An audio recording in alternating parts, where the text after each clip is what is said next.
मासेमारी करायला पुरुष मंडळी आपल्या बोटीत जातात, 2 महिने ते आराम करतात. तो आरामाचा दिवस असतो त्यांचा, पण त्या आरामात त्यांना आराम मिळाला नाही, कारण की एवढी गरमी होती, भरपूर गरमी होती. आणि या गरमीमुळे काय झालं की लोक घरात झोपायला त्यांना जागा नव्हत्या. म्हणजे प्रत्येक वेळी बंच केबल, पाऊस आला तरी पण बंच केबल तुटत आहेत, बऱ्याच ठिकाणी वायरी पडत आहेत, झाडं पडत आहेत. म्हणजे या समस्या दिवसेंदिवस वाढत आहेत. मग आम्ही करायचं काय? गांधवाला पाणी नाही, कन्याला पाणी नाही, खरा पाण्याची नांगोळ करता आम्ही जवळ होती समुद्रावर. मग काय करणार? कॉमन कामं नाही, आम्हाला माहित नाही तो विषय आहे का नाही. मग त्यांना लाईटची कारखान्याला रात्री पण लाईट लागते, माणसांना 24 तास लाईटची गरज आहे, विशेषतः रात्रीची लाईटची गरज आहे. आम्ही पेशंटची उन्हाळ्यामध्ये किती डिग्री असायची? आम्ही 40 डिग्री वरती असायचं. 15 दिवस समुद्रावर लहान मुलं घेऊन 15 दिवस समुद्रात झोपलो आम्ही. 15 दिवस ती मुलं झोपला, त्याला कुत्र्याचा घाबरा, त्यांना चोराचा घाबरा.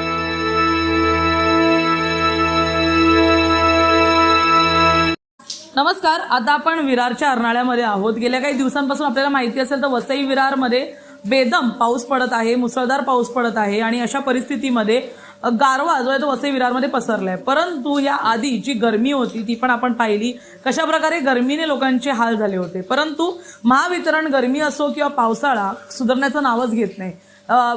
विजेची कपात ही मोठ्या प्रमाणात होत आहे आणि अर्नाळ्यामध्ये तर अशी परिस्थिती आहे की या ठिकाणी जवळपास 16 दिवस नागरिकांकडे लाईट नव्हती. आज आपण ज्या ठिकाणी उभे आहोत अर्नाळ्याच्या गावामध्ये, इथे मच्छीमार बांधव राहतात, त्या ठिकाणी तर अक्षरशः काल रात्री गेलेली लाईट ही संध्याकाळी 5 वाजता म्हणजे आत्ताच अगदी 15 ते 20 मिनिटापूर्वी आलेली आहे. या संपूर्ण मुद्द्यामध्ये नागरिकांची ही तक्रार आहे की महावितरणकडून जे आहे ते लाईटीचे समस्या हे सोडवले जात नाहीत, लाईटीच्या ज्या सुविधा आहेत त्या दिल्या जात नाहीत आणि संध्याकाळच्या वेळेस जेव्हा लाईट येते तेव्हा ट्रान्सफॉर्मर उडतात.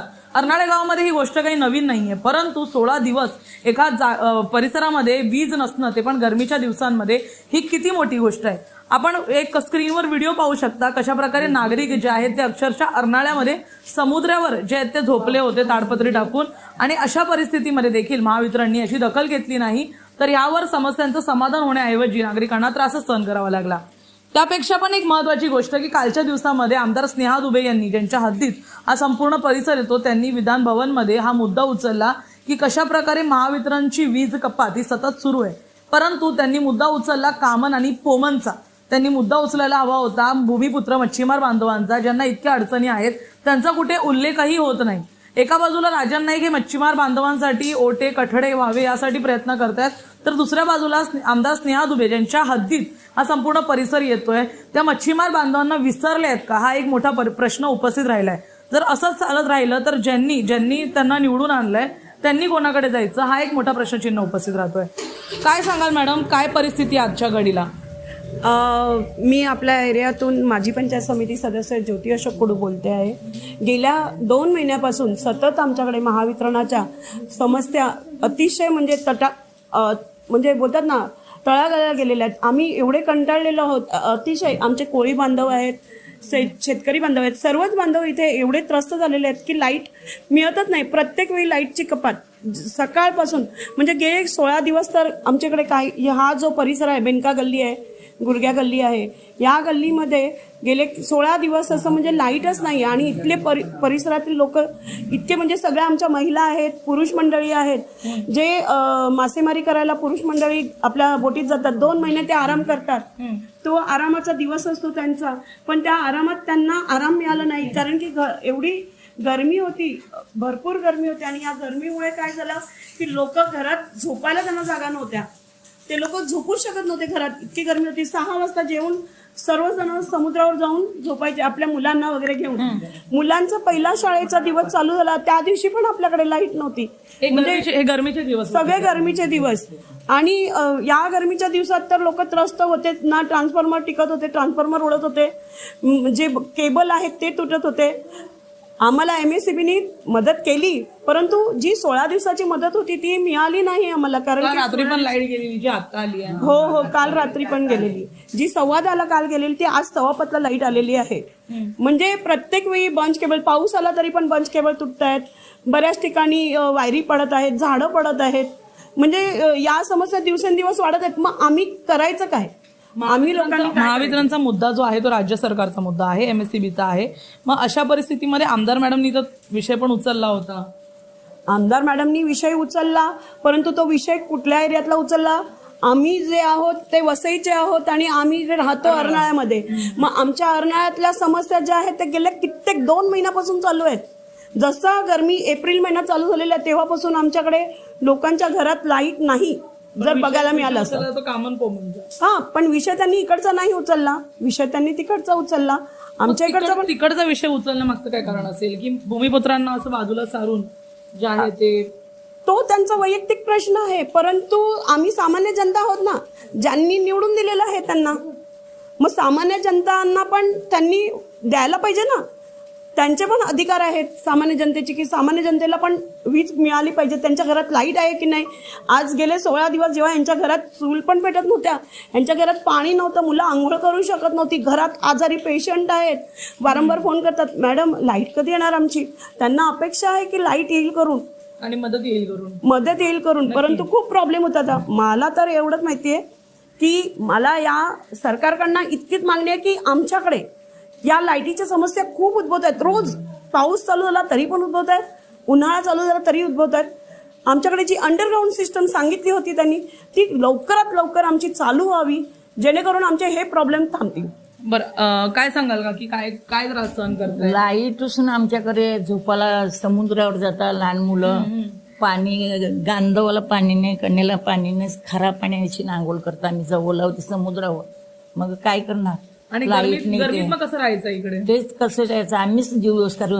आता मुलात असे आम्ही झोपतात, काय करायचं? घरात लहान मुलं लहान मुलं आहेत आमची, लहान मुलं कशी राहत होती इतक्या मग तेच करतो. काय करतो, समुद्रात जातो तो तिकडे. समुद्राच्या ठिकाणी उन्हाळ्यामध्ये अधिक जास्त उष्णता जाणवते. काकी काय सांगाल? आम्हाला एवढंच सांगायचं आहे का आमच्यासाठी जो नवीन ट्रान्सफॉर्म दिलाय तो या 3 वाटेचा प्रश्न होता. कमीत कमी मी टोटल मध्ये 1000 लोक आहेत या 3 वाटे 4 वाटा धरून ना. आमच्यासाठी जो नवीन ट्रान्सफॉर्म दिलाय तो आमच्यासाठीच असेल ना. मग त्याच्यावर आम्ही ज्या ट्रान्सफॉर्मर होतो जुन्या ते पण लोक तिकडे जॉईन केल्यात का? कारण का वारंवार ट्रान्सफॉर्म आहे तरी पण वारंवार लाईट जाते. काल रात्री लाईट गेली ते आता 5 वाजता लाईट आली. आणि कोणी कोणाला बोलावलं लाईट चेंज करायला का दुसऱ्याची लाईन काढून त्यांची लाईन बसवतात. हे कुठपर्यंत सत्य आहे? तुम्ही सांगता महावितरणचं ध्येय काय आहे? समृद्धीचे, विकासाचे, नाते प्रकाशाचे, आणि आम्ही अंधारात राहतात. हे नाते प्रकाशाचे आहे कुठे? आणि तुम्ही सांगता कारखान्यासाठी कामं नाही, आम्हाला माहीत नाही तो विषय आहे का नाही. मग त्यांना लाईटची कारखान्याला रात्री पण लाईट लागते, माणसांना 24 तास लाईटची गरज आहे, विशेषतः रात्रीची लाईटची गरज आहे.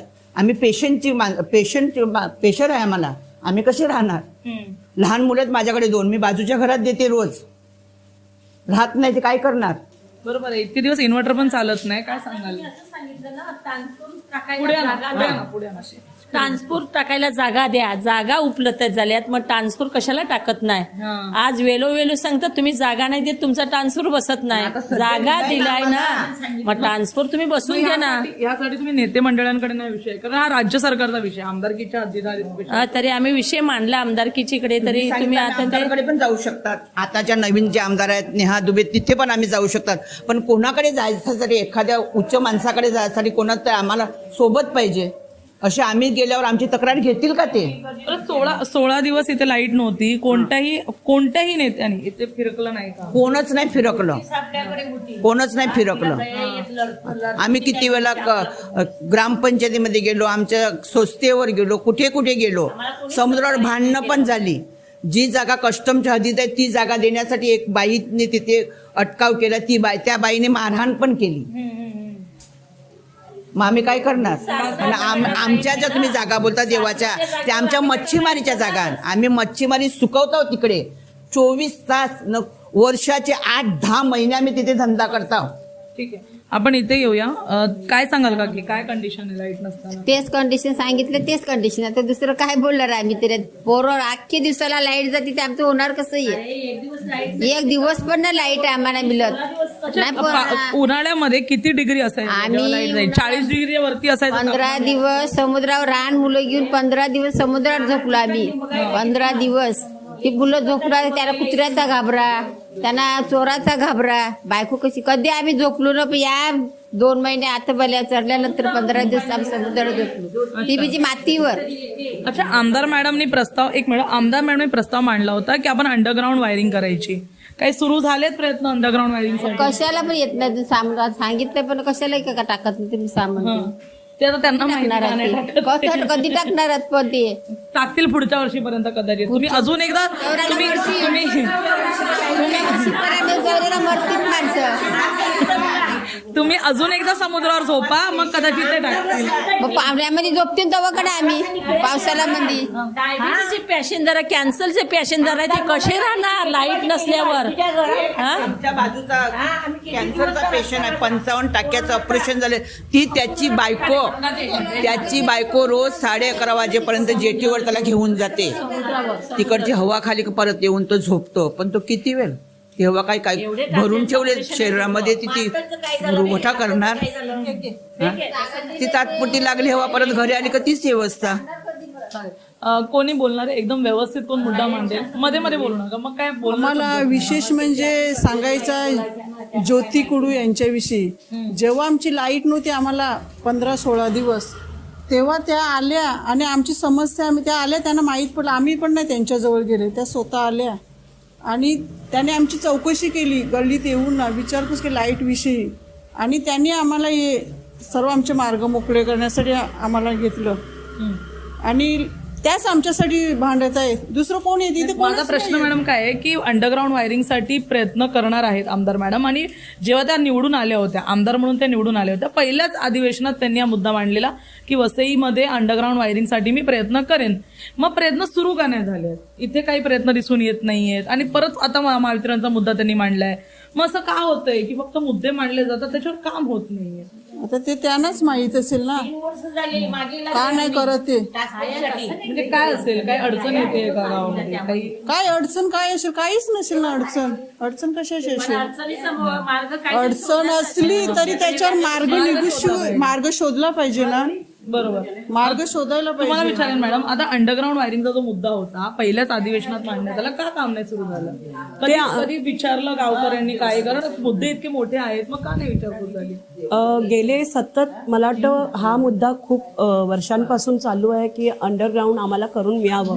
कारण की आमचं जे कोस्टल विभाग आहे म्हणजे समुद्र किनारपट्टी आहे, तर समुद्र किनारपट्टी म्हटल्यानंतर वादळ वारा आला आणि त्याच्यामुळे काय होतं की ज्या इकडच्या लाईटी आहेत त्या त्वरित बंद केल्या जातात.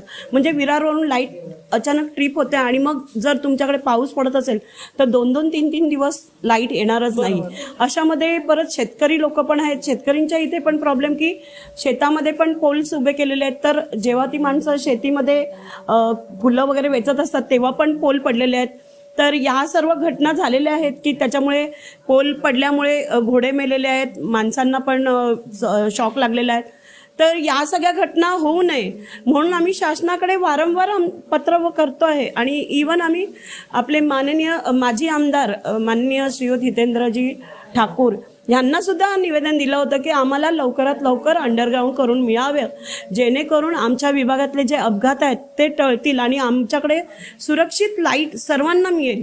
आणि या ज्या समस्या रोज उद्भवत आहेत की बंच केबल तुटणं, पडणं, वायर जळणं, नंतर ट्रान्सफॉर्मर जळणं, या सर्व गोष्टी थांबतील केव्हा? एवढे प्रयत्न झाले, काम का नाही सुरू होत? कामच नाही सुरू होत आहे. ते जी आम्ही डिमांड करतो म्हणजे अजून कित्येक वेळ म्हणजे अजून माणसं अधिवेशनात पण मुद्दा गेलेला आहे तरी नाही होत आहे. मग त्यांनी तो मुद्दा मांडला पाहिजे. कारण की स्पेशली जर आपण त्यांना निवडून दिलं आहे तर त्यांनी हे वर्क ऑर्डर फास्ट केलं पाहिजे, काम पटापट केलं पाहिजे. आपल्याला काय आहे की एखादं काम झालं तर त्यातून आपण मुक्त होणार ना. म्हणजे ते काम झालं तर तुम्हाला दुसरं काम करता येईल. आणि हे काम म्हणजे तुम्हाला वारंवार आहे ना, ट्रान्सफॉर्मर कुठे बदलायची गरज नाहीये, कुठे वायरी बदलायची गरज नाहीये. कारण की एकदाच अंडरग्राऊंड होऊन जाणार आहे, तिथे तुमची चोरीची पण वीज वापरली नाही जाणार आहे. म्हणजे सगळ्याच गोष्टीला आळा लागणार आहे. नक्की. 16 दिवस वीज नसल्याचा मुद्दा होता, त्यावेळेस कोणत्याही नेत्याने ते धोरण पाहिलं नाही. महावितरणकडून सुविधा अपुरे पडतायत. महावितरण काय सांगणार? 16 दिवस झाले कोणी राजकीय नेते कोणीही असो की सदस्य असो 16 दिवस झाले थोडी सुद्धा आम्हाला व्हिजिट दिली नाही. पण लोकांना असं वाटेल की ज्योती कुडू या आहेत ह्या बहुजन विकास आघाडीच्या आहेत. मला सांगायचा पक्ष कुठलाही असो पण आज त्या पक्षामध्ये नसतानाही लोकांसाठी झटत आहे. घरोघर जाऊन मॅडम, ताई, बहीण, काका, मामा का सांगून तुम्हाला लाईटचा काय इश्यू आहे, प्रॉब्लेम आहे, आज त्याच्यासाठी लोकांसाठी पूर्ण गावासाठी लढत आहे. आज आमच्या ह्याच्यासाठी तोडगा एवढा चालू आहे. काल रात्री पण विषय, काल रात्रीची 11 वाजता लाईट गेली, ती आज मला वाटतं 4 का 5 वाजता लाईट आली. सकाळी मी किनी साहेबांना फोन केला, किनी साहेब मी बोलतो शेवटी मी कर्मचाऱ्यांना फोन केला, तरीही याची दखल कोणीही घेत नाही. सांगायचा मुद्दा एवढाच की MSCB कर आकारताना पर युनिट नुसार सगळ्यांना समानतेने कर आकारते. जर त्यांना 230 व्होल्टेजची लाईट आणि आम्हाला 80-90 व्होल्टेजची लाईट, तर ह्याच्यामध्ये हा भेदभाव आहे. तर असं असेल तर आम्हाला महिन्याची बिलं माफ करा आणि MSCB याच्यावर त्वरित कारवाई करावी, आमची ही मागणी आहे. आमदार मॅडमने तुमचा म्हणजे महावितरणचा मुद्दा उचलला होता. हो आमदार मॅडम, आम्ही मॅडम किती तारखेला आपण कधीपासून आम्ही मिनिमम 8 ते 9 दिवस झाले, ट्रान्सफॉर्मर 10-12 दिवस झाले आम्ही ट्रान्सफॉर्मरसाठी लढत आहोत. लेले साहेबांना, मुसळीला, पूर्वेला, महावितरण कंपनीला आम्ही त्यांना पण भेटून आलो. तिथून आल्यानंतर माझी पूर्ण टीम बेनका गल्लीची आम्ही महापौर साहेबांना पण भेटलो. त्याचा फॉलोअप चालू आहे आणि त्याचा फॉलोअप मॅडम ज्योती कुडू मॅडम ह्या घेत आहेत. इथे राजकीय कुठलेही नेते आहेत ते येऊन मी केलं, त्यांनी केलं, हे केलं, काम करणारा दुसरा आणि मोबदला घेणारा दुसरा माणूस, हे राजकीय पक्षवाले आहेत. प्लीज कृपा करून ह्या कामामध्ये तरी राजकारण करू नका, कारण की ही गावाची समस्या आहे आणि हे भविष्याचा प्रश्न आहे. मला एवढंच सांगायचं आहे. आणि जर राजकीय नेते आमचं काम झाल्यानंतर एकही जण जर कोणी उभं राहिला तर आमच्यासारखं कोणी वाईट नाही. गेल्या काही महिन्यांपूर्वी अगदी पहिल्या अधिवेशनात मॅडमने हा मुद्दा मांडला होता की अंडरग्राऊंड वायरिंग व्हायला पाहिजे. राज्यात सरकार भाजपचं आहे, ह्या ठिकाणी सरकार भाजपचं आहे आणि जे MSCBचा मुद्दा आहे हा देखील आता राज्य सरकारकडे. मग असं असताना अंडरग्राऊंड वायरिंगचा मुद्दा का पूर्ण होत नाही, खास करून अशा ठिकाणी जिथे लाखो टन मध्ये मासेमारी होत आहे, इथे अक्षरशः एक समुदाय जो अनेक वर्षांपासून यांच्या पूर्वजांपासून तो इथे राहतोय. मग अशा भूमिपुत्रांसाठी सरकार प्रयत्न करताना का दिसून येत नाहीत. अंडरग्राऊंड वायरिंगचा मुद्दा हा खूप वर्षांपासून चाललेला आहे. मग ते आधीचे आमदार असू दे हितेंद्र ठाकूर किंवा आत्ताचे आमदार असू दे स्नेहा दुबे, त्यांनी वारंवार हा मुद्दा उचललेला आहे, गावकऱ्यांनी मागणी केली आहे. परंतु ज्या ठिकाणी जागा मिळून पण जिथे एक ट्रान्सफॉर्मर लावण्यात महावितरण अपयशी आहे, तिथे खरंच अंडरग्राऊंड वायरिंग सारखा मुद्दा लवकर यशस्वी होणार का. आणि तसं जर होत नसेल तर जेव्हा ही बातमी सुरू होती त्या बातमी सुरू असतानाच तब्बल 2 ते 3 वेळा लाईट जाऊन परत आलेली आहे. म्हणजे अशा प्रकारे जेव्हा एक मोठ्या लोडनी लाईट येते तेव्हा ट्रान्सफॉर्मर उडण्याची इथे आशंका असते, जे सतत इथे घटना होत असतात. आणि पावसाळ्यात तर शॉक करंट लागण्यासारख्या मोठ्या घटना पण होतात. त्याच्यामुळे आता तरी महावितरणला जाग येईल का, जे प्रश्न अधिवेशनात मांडले जात आहेत त्यांचे खरंच समस्या निघतील का. कारण अधिवेशनात अंडरग्राऊंड वायरिंग झालं, आता पुन्हा एकदा अधिवेशनात कामन कोमनचा मुद्दा झाला. मग खरंच फक्त अधिवेशनात मुद्दे मानले जाणार की भूमिपुत्रांना आता त्यांच्या हक्काची वीज, हक्काची सुविधा मिळणार का, हे पाहण्यासारखं असेल.